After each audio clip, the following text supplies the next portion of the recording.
আজ শোনাব সেই ইউসুফের গল্প, যার সৌন্দর্য ছিল চাঁদের চেয়েও উজ্জ্বল, আর যার ভাগ্য লেখা হয়েছিল কষ্টের কালিতে। ক্যানান নগরের এক ধূসর প্রান্তরে, যেখানে বাতাসের প্রতিটি ঝাপটায় মিশে থাকত এক বিষণ্ণ সুর, সেখানে বাস করতেন হজরত ইয়াকুব আলাইহিসসালাম। তার 12টি সন্তানের মধ্যে কনিষ্ঠ ইউসুফ ছিল তার কলিজার টুকরো। সেই মায়াবী বালকের ডাগর ডাগর চোখ আর নিষ্পাপ হাসিতে যেন বেহেস্তির নূর ঠিকরে পড়ত। একদিন ছোট্ট ইউসুফ দৌড়ে এসে বাবার কোলে মুখ লুকিয়ে খুব নিচু স্বরে বলল, বাবা, আমি আজ এক অদ্ভুত স্বপ্ন দেখেছি। দেখলাম 11টি উজ্জ্বল নক্ষত্র, সূর্য আর চন্দ্র সবাই যেন সারিবদ্ধ হয়ে আমাকে সিজদা করছে। ইয়াকুব আলাইহিসসালাম চমকে উঠলেন, তার বুকটা ধক করে উঠল। তিনি বুঝতে পারলেন এ কোনো সাধারণ স্বপ্ন নয়, এ হলো মহান রবের পক্ষ থেকে এক বিশাল সংকেত। পরম আদরে ছেলেকে বুকে টেনে নিয়ে তিনি ফিসফিস করে বললেন, সোনা আমার, এই স্বপ্নের কথা ভুলেও তোমার ভাইদের কাছে বলো না। কিন্তু হিংসার আগুন তো লুকানো যায় না।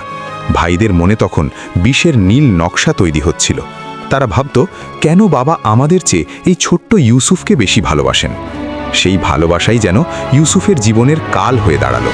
তারা চাইল ইউসুফকে চিরতরে সরিয়ে দিতে, যেন বাবার সবটুকু ভালোবাসা শুধু তাদেরই হয়।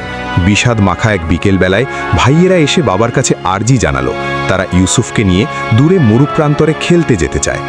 ইয়াকুবের মনটা কু ডাকছিল। এক অজানা আশঙ্কায় তার বৃদ্ধ হৃদয় কেঁপে উঠল। বারবার বলতে লাগলেন, ওকে নিও না, আমার ভয় হয় পাছে নেকড়ে ওকে খেয়ে ফেলে। কিন্তু নিয়তির অমোঘ বিধানে তিনি শেষ পর্যন্ত না বলতে পারলেন না। মায়াবী সেই মুখটিকে বুকে জড়িয়ে শেষবারের মতো কপালে চুমু খেলেন তিনি। জানতেন না এই বিচ্ছেদ হবে বছরের পর বছরের এক দীর্ঘ অপেক্ষার শুরু। আদরের ইউসুফ যখন ভাইদের হাত ধরে হাসি মুখে হাঁটতে শুরু করল, তখন বাতাসের ওপারে এক করুণ কান্নার প্রতিধ্বনি বাজছিল। মরুভূমির তপ্ত বালুর ওপর দিয়ে সেই ছোট ছোট পা ফেলে ইউসুফ এগিয়ে চলল এক অনিশ্চিত অন্ধকারের দিকে। ভাইদের চোখে তখন ভালোবাসার বদলে জ্বলছিল নিষ্ঠুর প্রতিশোধের আগুন। তারা তাকে নিয়ে গেল জনমানবহীন এক মরু প্রান্তরে, যেখানে নিঃসঙ্গ এক পুরনো কুয়োর মুখ হাঁ করেছিল তাকে গিলে ফেলার জন্য।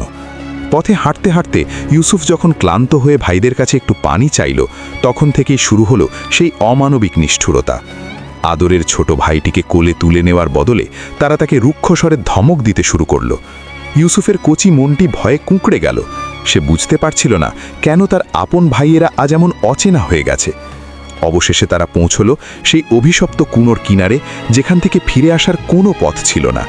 সেই নির্জন মরুপ্রান্তরে ইউসুফের করুণ আর্তনাদ বাতাসের হাহাকারের সঙ্গে মিশে যাচ্ছিল। ভাইয়েরা যখন তার গায়ের সুন্দর জামাটি জোর করে খুলে নিচ্ছিল, তখন ইউসুফ তার কচি 2 হাতে ভাইদের পা জড়িয়ে ধরে বলছিলেন, ও ভাই, আমায় এমন নির্দয়ভাবে মেরো না, আমি তো তোমাদেরই ছোট্ট ভাই। কিন্তু পাষাণ হৃদয়ে তখন দয়া মায়ার কোনো স্থান ছিল না। তারা ইউসুফকে কুয়োর কিনারে নিয়ে এক ঝটকায় সেই অন্ধকার গভীর গহ্বরে ছুঁড়ে ফেলে দিল। অন্ধকার গর্তের দেওয়ালে ধাক্কা খেতে খেতে যখন ইউসুফ নিচে আছড়ে পড়লেন, তখন সেই গভীর আধারে তার সঙ্গী হলো কেবল একরাশ নিঃসঙ্গতা আর চোখের জল। কুয়োর ঠান্ডা পানিতে ভিজে একা দাঁড়িয়ে থাকা সেই ছোট্ট শিশুটির জন্য আকাশের ফেরেশতারাও বোধহয় সেদিন কেঁদেছিলেন। ঠিক সেই মুহূর্তে মহান রবের পক্ষ থেকে ইলহাম এলো, ভয় পেও না ইউসুফ, একদিন তুমিই হবে সবচেয়ে বড় বিচারক, আর এই ভাইয়েরাই তোমার কাছে মাথা নত করবে। এদিকে কুয়োর উপরে ভাইয়েরা এক নিষ্ঠুর চক্রান্তে লিপ্ত হলো। তারা একটি বকরি জবাই করে তার রক্ত ইউসুফের সেই মায়াবী জামায় মাখিয়ে দিল। সন্ধ্যা ঘনিয়ে এলে তারা কৃত্রিম কান্নার অভিনয় করতে করতে পিতার কাছে ফিরে গেল। অন্ধকারের বুক চিরে তাদের ভণ্ডামির সেই চিৎকার শুনে ইয়াকুব আলাইহিসসালামের বুকটা কেঁপে উঠল। তারা কেঁদে কেঁদে বলল, বাবা, আমরা যখন দৌড় প্রতিযোগিতা করছিলাম, তখন এক নেকড়ে এসে ইউসুফকে খেয়ে ফেলেছে।